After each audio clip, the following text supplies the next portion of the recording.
Well guys, my grizzly bear hunt is in less than 2 weeks, and I finally finalized all of my equipment that I'll be using on this hunt. I'm going to break it all down for you right now. So obviously taking my homemade bow, everything I did to this bow I put in another video. It's in the description below. I'll put the link down there for you. It's 53.5 pounds, and my arrow is an EASTON Pro Comp. This is the most winningest arrow in the Olympics of all time.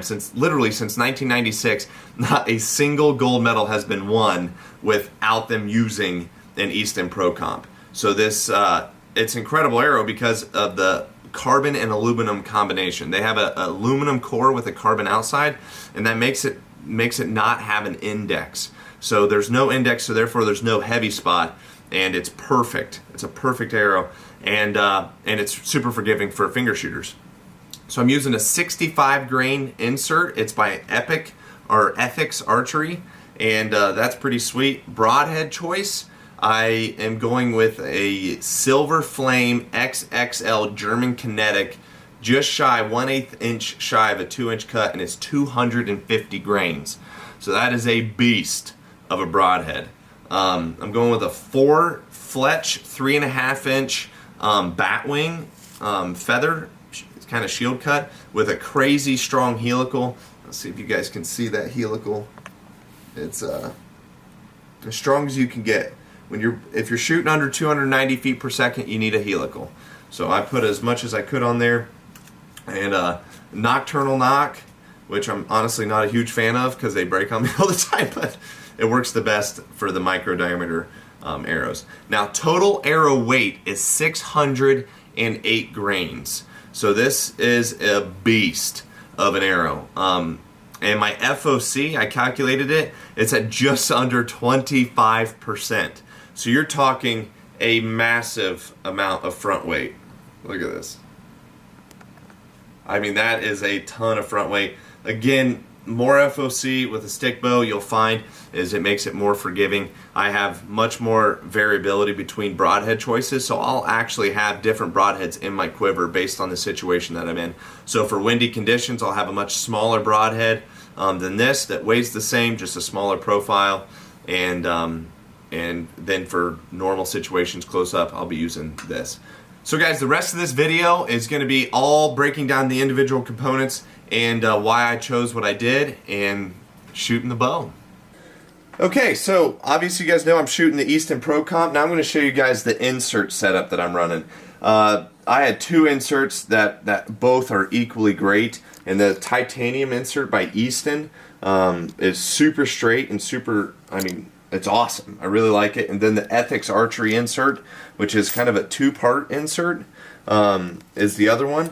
I went with this one just for the simple reason that it's about 10 grains heavier, and because both work awesome, and I just needed a little bit more weight to stiffen up my arrow, so weaken my arrow, and it turned out to be this setup. So this is kind of what those look like. So this is the titanium outsert, and this, when it goes down into the arrow, it kind of sits flush like that, which is pretty cool. So a lot of the weight of the insert actually sits out front, which is great for FOC. This insert has a little bit different design. So as you can see, it kind of breaks down into 2 parts. So this part goes all the way down into the arrow, and then this sheath goes over top. You can kind of see how far it goes down. So it almost adds like an extra layer of protection because it goes over this, and the insert obviously goes all the way down. So when it sits on the actual arrow, it looks like that, or on the broadhead. So it's a tough setup, it really is, but this one is indestructible because it's made out of titanium. So both are equally great. I just chose this one because it weighs a little more. Honestly, that's literally the only reason. So I'm going to show you guys a tip on getting the most out of your insert and straightness in terms of broadhead performance when you're putting in your inserts, and that has to do with spinning and testing and getting them straight. So let's do it.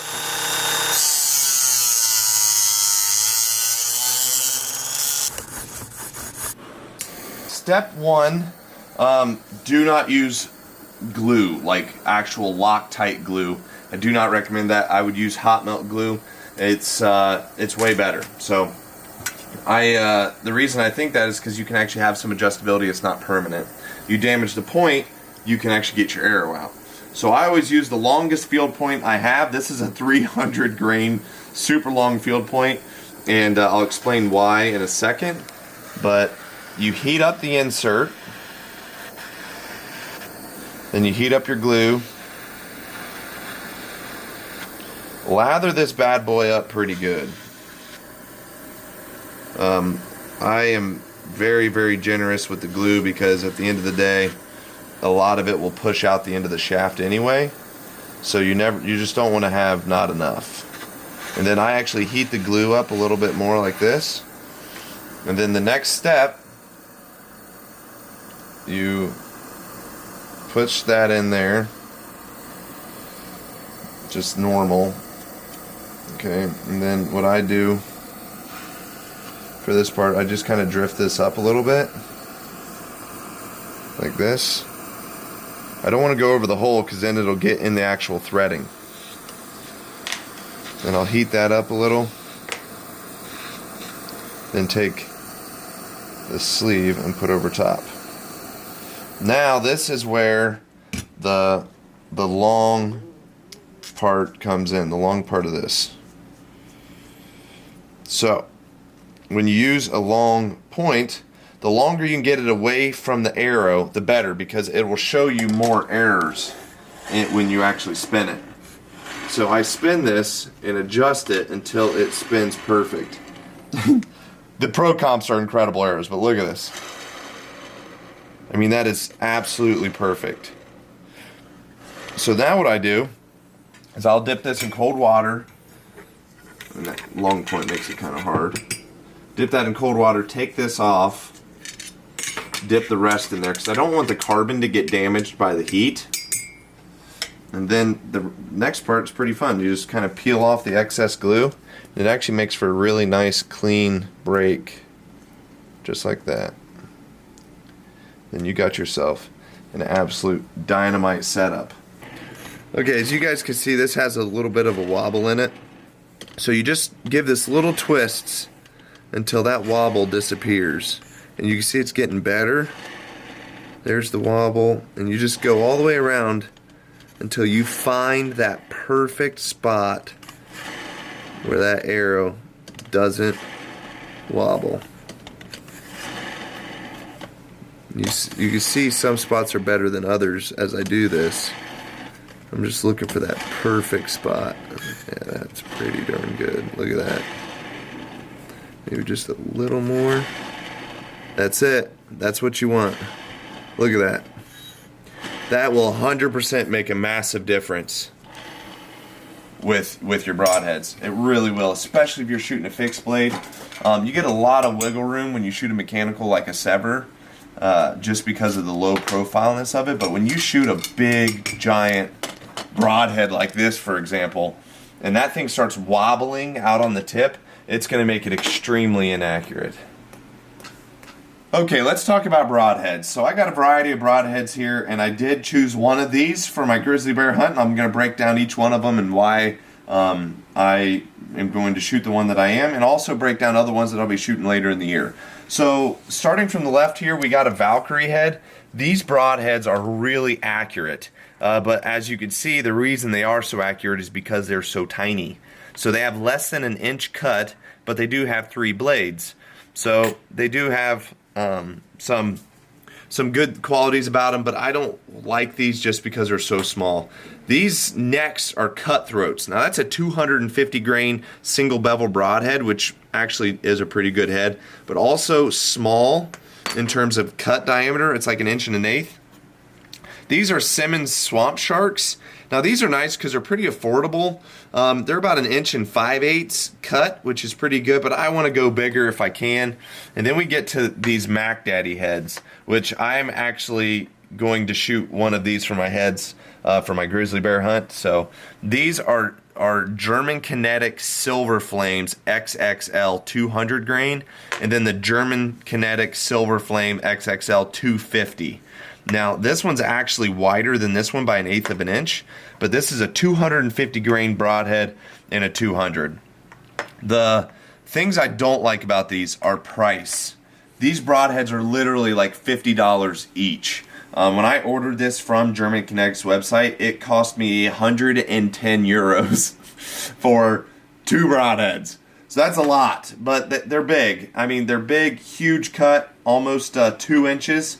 This one's 1/8 of an inch shy of 2 inches. So I'm going to go with these ones just because they're so freaky sharp. I'm talking like crazy sharp. Literally starts cutting into my fingernail. A good broadhead. Downfalls with this 200 grain, it whistles when it flies. So I will not shoot these long range or probably at a deer. This one does not whistle, but it also has less flutes. So definitely going with this. Now I'm getting to these freaky monsters. This is the Simmons Tree Shark. Probably one of my favorite broadheads for shooting with a stick bow. The only reason I'm not going to be using this on my bear hunt is it's a little big. It's like a little over 2 inch cut. And I'm shooting 53 pounds. If I was shooting like 55 to 60 pounds, I would consider these. Also, some benefits of this is it goes over the actual shaft of the arrow, which could also be a negative if you got your hand out here and you come back and touch your hand, depending how close you get the shaft to the riser. So another downfall reason why I won't be shooting these is they're only 190 grains. I need a 250 grain broadhead and for my tuning setup for this bear hunt. So these may come back out from the woodwork for deer and whatnot, but they're not going to be for this bear hunt. Now this I think is called a battle axe. It's a giant broadhead. I don't even think they make these anymore. You actually buy it without this insert. You have to glue this part in, and this is like 266 grains.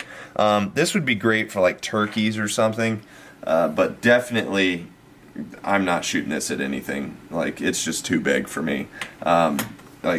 It's a good head, don't get me wrong, but getting this to fly right, the bigger head that you get, the harder it is to tune, so keep that in mind. So all in all, I'm going with this bad boy for my grizzly bear hunt. So it is going to look like that. And also quality broadhead. You can see that is a beautiful, beautiful broadhead. Now, also probably won't be hunting much with these outside of this grizzly bear hunt, maybe a little bit. At $55 every time I release that string, that's kind of hard to swallow. So I don't know about these from a price perspective, but everything else seems to be good. For longer range shooting, I'm probably going to use these cutthroats. So if I have to make a 30-yard shot, or if the wind is really high, let's say I'm in a spot and stalk situation and it's windy, these broadheads are not going to do well in the wind. So I would actually have multiple different broadheads or different types of broadheads in my quiver. And so say I'm in a windy spot and stalk situation and I'm going to be making a 25, 30, 35, 40 yard shot somewhere, you know, not like point blank range. I'm going to have a smaller profile broadhead like this cutthroat to be able to make a more accurate shot in windy conditions. Now, this, I would be torn. Again, the Valkyrie heads, these are really lethal heads. They got that 3-to-1 ratio, unbelievable penetration. So if I was going on like an elk hunt or something, I would probably say a Valkyrie head would work really well for low poundage bows. So if you're shooting over 55 pounds with decent bow weight, or even 53 pounds with or decent arrow weight, you know, you could probably get away with a larger cut. But for me, with my draw length and arrow weight and momentum and kinetic energy I'm getting, I'm definitely going to be probably not going anything smaller than a cutthroat. So some other things to consider with a broadhead are also the forgiveness of the broadhead. The bigger broadhead you go, the less forgiving your shot will be. So if you pluck the string, or there's wind, or you do anything, this is going to show your errors way more than, say, a Valkyrie head. But you can see the obvious difference you have more wiggle room for error with this. So if you gut shoot a deer with this over this, that deer will obviously die a lot faster. However, it's less forgiving flying out of the bow. So you have to weigh your options, and that's why kind of for my grizzly bear hunt, I decided to go right down the middle and go with these bad boys. Most importantly is obviously having an accurate shot. Well, an accurate shot comes from a well-tuned bow. So I'm going to show you guys how well-tuned my setup actually is. And I'm shooting a 250 grain broadhead. As you can see, I got 3 different heads here. I'm going to actually take this giant head, which would be the most unforgiving of all these broadheads, and shoot it down there into that target. And I just want to show you guys like how forgiving a great tuned bow is. So, a greatly tuned bow, I should say. So here we go. And again, these are 3.5-inch feathers for fletch. Let's send it.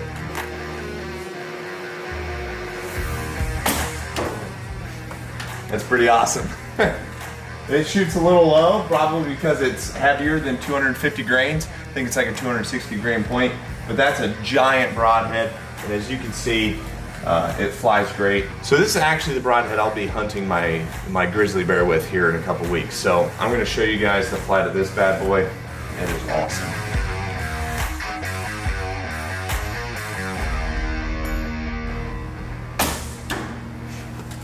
That's what you want right there. Homemade bow, get an arrow flight like that, you can't beat it. And I'm super confident going into the bear woods. That's a 600 grain arrow, shooting it out of 53 pounds. And that is gonna blast through any rib cage on a grizzly bear. So probably not the shoulders. I better stay away from that. But man, that is awesome. I'm gonna send this guy down there now.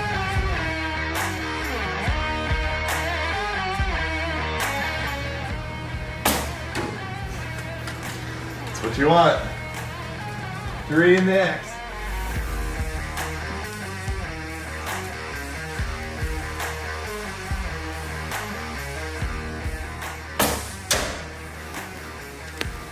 Bullseye. I mean, that's the kind of arrow flight you want out of a bow with a complete broadhead setup.